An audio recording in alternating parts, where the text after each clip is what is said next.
छुट्टी में घरे आई बड़ा परिवार के साथ समय बितावे खातिर, बाकी अचानक छुट्टी उनका खत्म हो जाता। पत्नी से जाके कहलो कि देखो हम तो ये सोच के आई रहने हैं कि अपना परिवार के संगे कुछ दिन जरूर समय बिताई, बाकी तहरा से ज्यादा भाई हमारे प्रिय हमारा खातिर वोटर बा, हमारा देश बा। पत्नी बड़ा दुख में बानी, बाकी माई से जाके कहते कि माई आज के बाद हमें रुपया पैसा धन दौलत कुछ हमें न करी, उतनी कृपा करी हम कि हमारे मांग के सिंदूर बना रही, हमारे देश के लोग यही तरह चैन में रहे, हमारे देश सुरक्षित रहे। जे भी अपना देश के मानव हो या गर्व हो कि हम भारत देश के रहने वाले हैं, एक बार दोनों अपन प्रेम से हाथ उठाए। जरा दिल में गर्व हो, छाती चौड़ा के नहीं, आई एम इंडियन।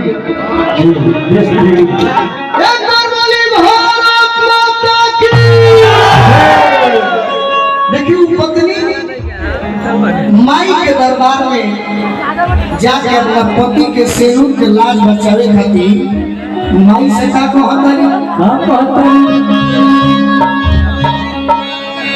कि रखी हसा जवले मैया, अरे रखी हसा जवले मैया सिंदूर होसी रखी हसा जवले मैया सिंदूर होसी होला सैया मैया करो बिन बतावा तोहरा सब कइले निहोरा।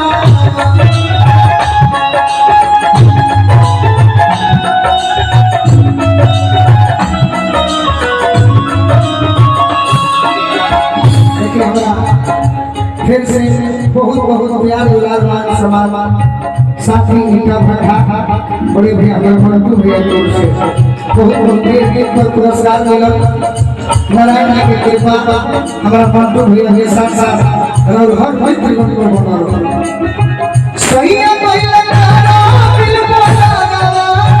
सहारा सब करी निहोरा।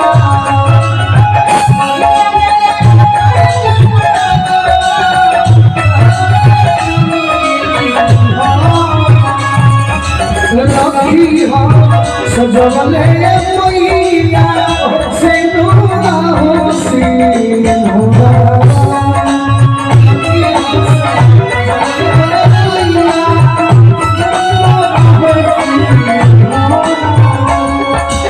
उहे मेहरारू के पति देव बाहर उहे के मेहरारू उहे जब मेहरारू के पति देव जहिया बहाली में जालो एगो मेहरारू बड़ा निमन बात सिखाई चाचा का पियावा जात पाना पुलिस के बहाली पियावा जात पाना पुलिस के बहाली पियावा भोजपुरी में खाली हिंदी क्या है ये सब पियावा जात पाना पुलिस अरे जब जाते बात एगो काम करी हम कि कुछ ले ले ना लगा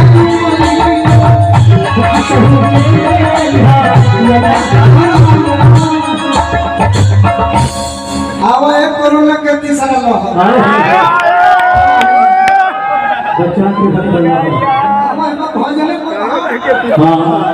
भजन का नाचे के नहीं थे,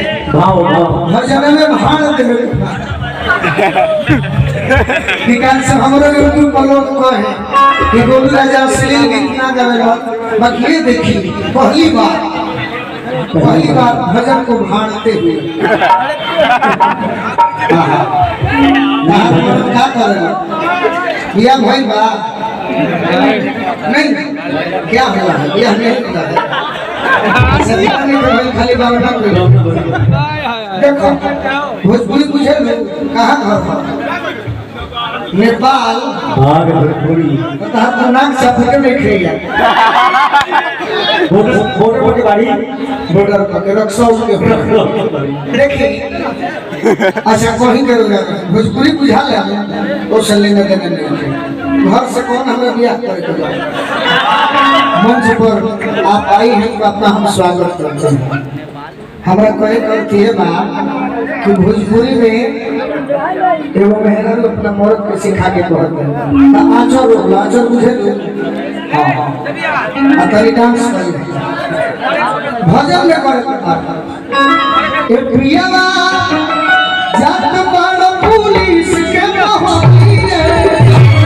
झोले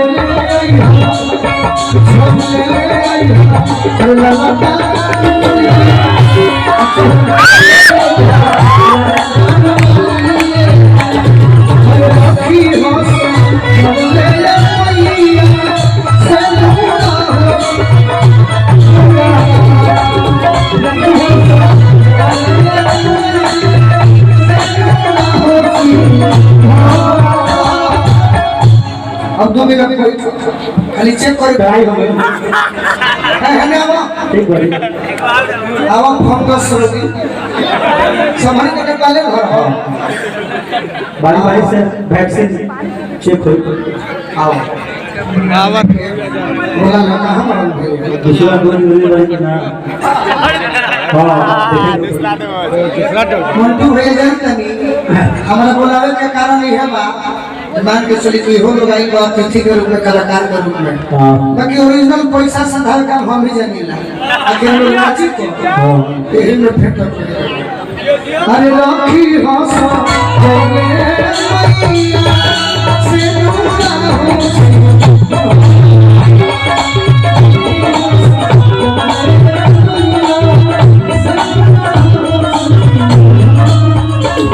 बहुत सुंदर भगवान और आत्मा की शांति दे और हो तुम का निरी का वेके में 5 बजे हो एक में 5 बजे ढेर लोग के जिंदगी में आत्मा का शांति नहीं के आओ अब तीसरा लहर बचल हालत चलिए जरूरत नहीं हमने खेल लिया कि सोइया कोई लकारो दिल मोटारा तहरा से करिले निहोरा संतानी का बहुत सुंदर वाह तहरा से करिले निहोरा अरे राखी हो जवले मैया अरे से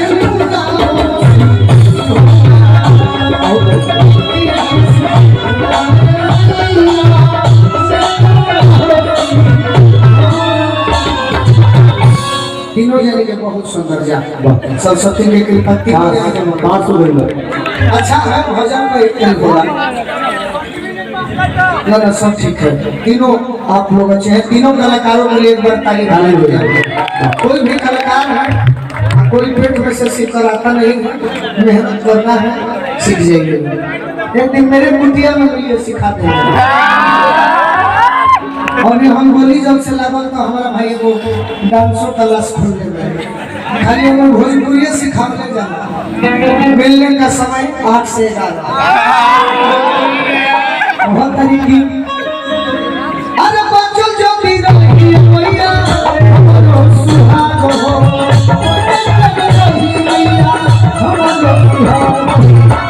बच्चों जो भी रही मैया हमरो सुहाग हो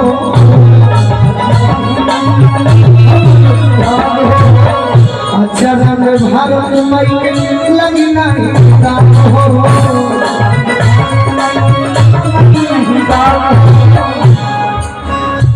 नजरो न लावे हो मुदाइया अरे है भौजी बलमुआ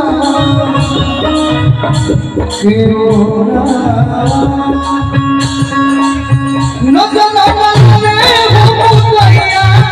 हो की मलुआ कोरा रखी हो सब जवल के भैया सिरोरा होसी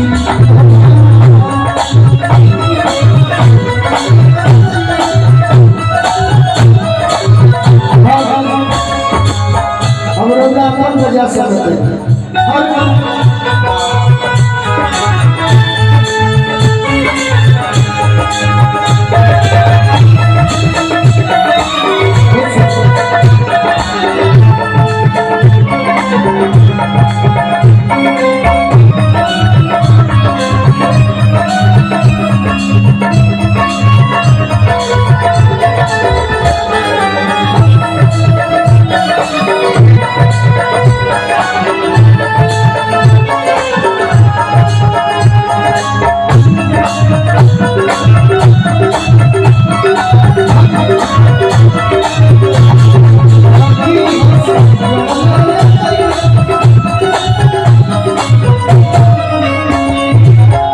अच्छा देखिए हमारा गांव के बगल नवानी हमारा गांव का चटिया पंचायत है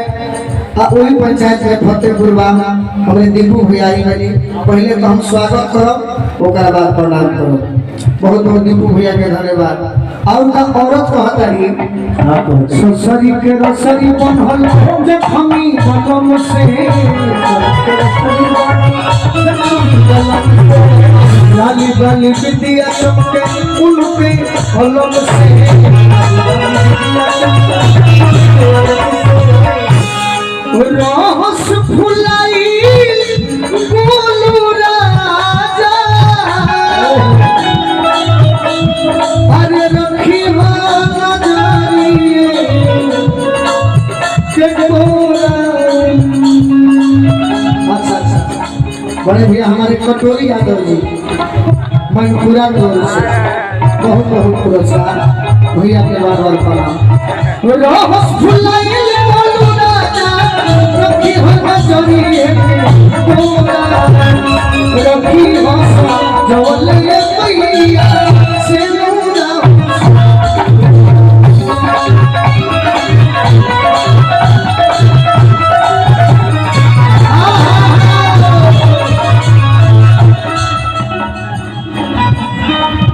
अरे रोही